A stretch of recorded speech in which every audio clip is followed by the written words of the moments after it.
All right. Hey, welcome everyone. Welcome to our BAM session this morning. Good to have a nice, crowded digital room here as people come piling through those electronic doors. We had a week off last week. We didn't do our BAM session because of Labor Day. Hopefully some of you were laboring or not laboring. You're taking a break from laboring on Labor Day. I think that's the idea. All right. So the next thing I wanted to talk about is building your business so that you're so good at what you do that people can't ignore you. Okay? Build your business so that you are so good at what you do that people can't ignore you. And there's a book out here. Cal Newport wrote a book called So Good They Can't Ignore You. This is a great book. I recommend that you get it. It's basically based on a little Steve Martin clip where people asked Steve Martin, what was the key to your success? As a matter of fact, don't listen to me. Listen to Steve Martin as he tells his little story here. How do you make it in show business or whatever? And what I always tell them, I've said it many years, and nobody ever takes note of it because it's not the answer they wanted to hear. What they want to hear is, here's how you get an agent, here's how you write a script, here's how you do this, but I always say, be so good they can't ignore you.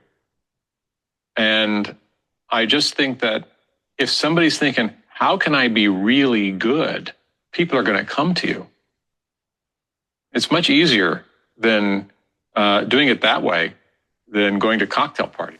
Okay, so Steve Martin said, and Cal Newport reiterated, the way to become successful is to be so good at your craft that people just can't ignore you. It isn't about some of these other peripheral things. And I see agents who talk about things, leads and how to, their business cards, and they get kind of distracted on things that maybe aren't quite as important. If I could give you one real great piece of advice, it would come from Steve Martin, who was translated through Cal Newport in his book. Work on your craft of real estate. Work on your profession to the point that you are so good at what you do that people can't ignore you.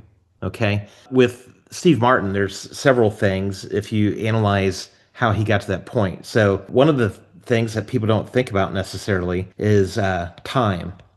Okay? So Steve Martin spent decades building his craft. He spent decades. It took him a long time doing these crazy stand-up routines before people started to notice. Now think about his early days.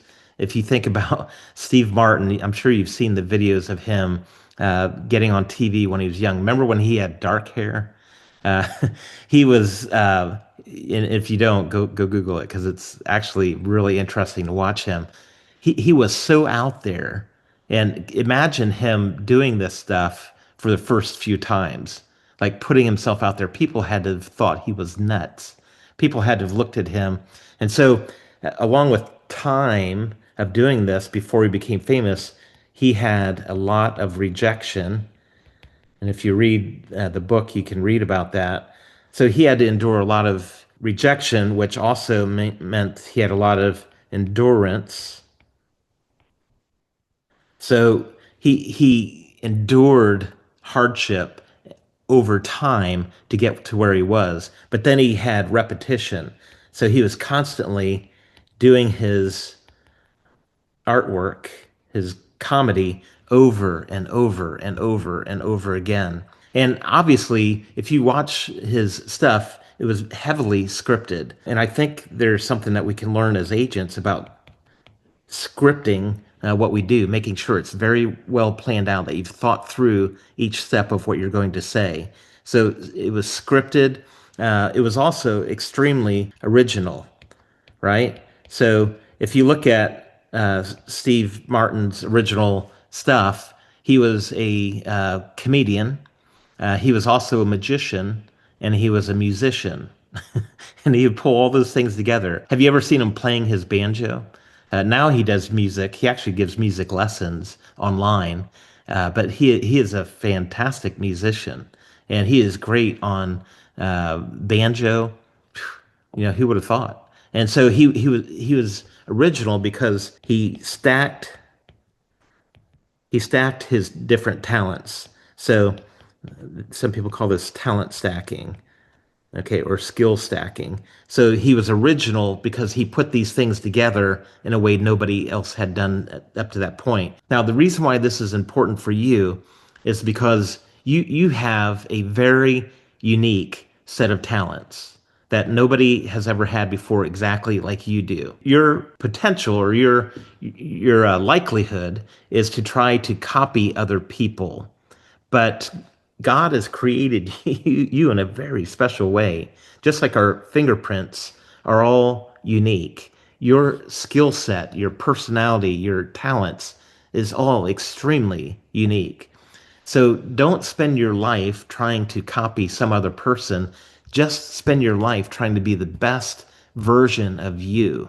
Okay? Look at what you're good at and tap into that. Like that's not nothing. That's valuable. God has given you that giftedness for a purpose. So use it. Fan that flame of however you're wired, and let that your originality come through. One of the things that I love about Steve Martin was that, and this is brought out by Cal Newport as well, focus on the craft,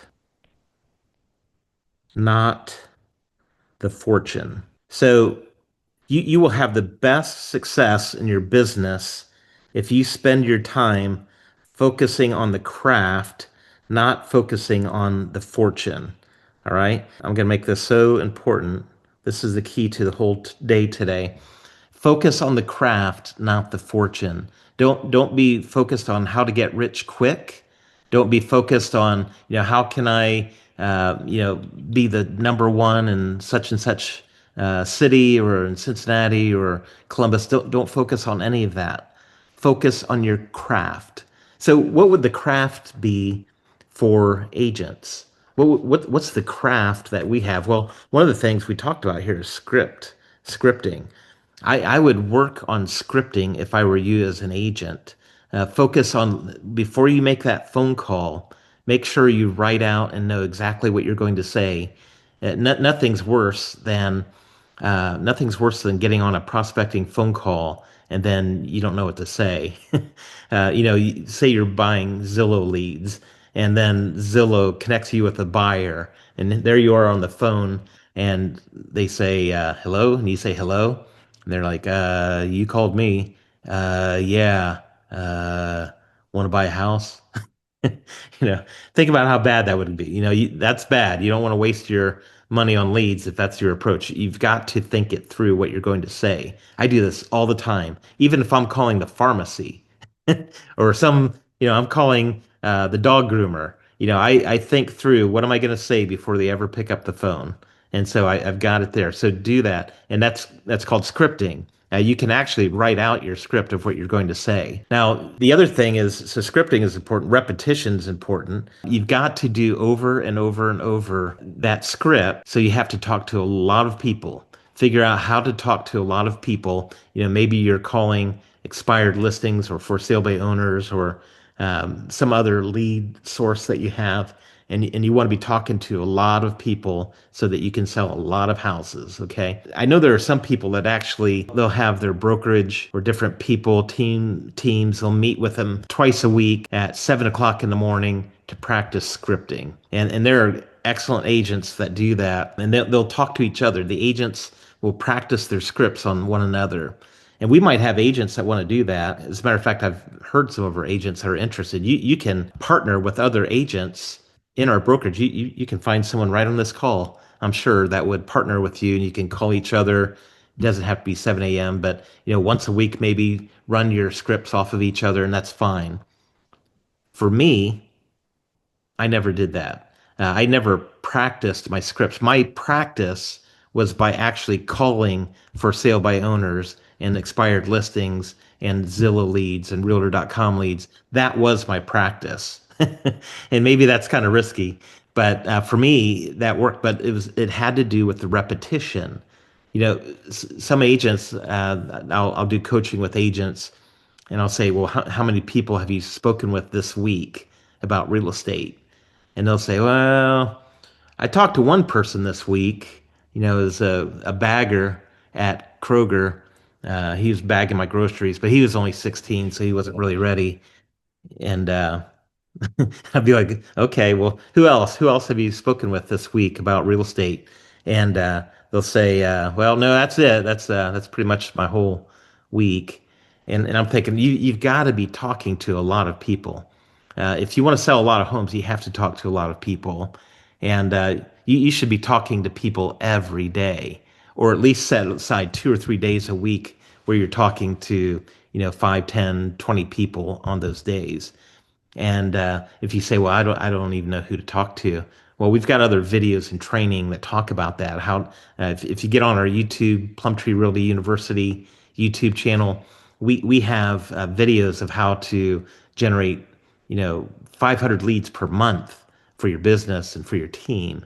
So I'd recommend that you take a look at those videos. But there's plenty of people to talk to, plenty of people, and you've got to be setting up those conversations. So but constantly be thinking about it as your craft. Okay, so you're scripting what you're going to say. You're doing a lot of repetition. I would also be crafting everything that you've got, as far as any way that you present yourself to the public. So if you have a brochure, you need to make your brochure the best brochure that you can possibly create. Build your skills. Maybe Canva needs to be a skill set that you learn how to lay out things. Canva makes it so easy that my Basset Hound Amos can just about lay out a design on Canva. It's so easy. Uh, so, so I really recommend that you get into some of this software, learn, build your skills, become so good at everything that you do that people can't ignore you. Craft your the way that you portray yourself on social media. Craft that. Really think that through. Use ChatGPT and other social and other AI platforms to help you with your social media. It can help you create posts and things that will help you to start making it to the highest level. When I was first getting into real estate, I had no other goal other than being the very best. And so I would, if I had a Sunday afternoon, it was just me, and I didn't have any open houses, and I didn't have any clients, I would go out and go to open houses of some of the top agents in the area. I would go to their open houses, and I would take one of their brochures, one of their business cards, and I'd say, okay, if they're number one or number two, or if they're in the top 10 and they're making $3 million a year selling real estate, what are they doing? And so I would look at their printed materials. I would look at their website. I would look at everything about them. I would study them and think, okay, if they can do that, how do I get so that I can do that also? So success leaves clues. Okay, there's footprints. Success leaves clues. So follow those clues of those people who are more successful than you, and follow their example, learn from them, and eventually you'll be at the top, and other people will be following you. So, okay, so that's what I've got to say today about being so good that people can't ignore you. So, if you need anything, feel free to reach out. We are happy to help you in any way we can. Go have a fabulous week. Go sell a house. Go make some money. Go make yourself so good at what you do that people can't ignore you. Have a great week.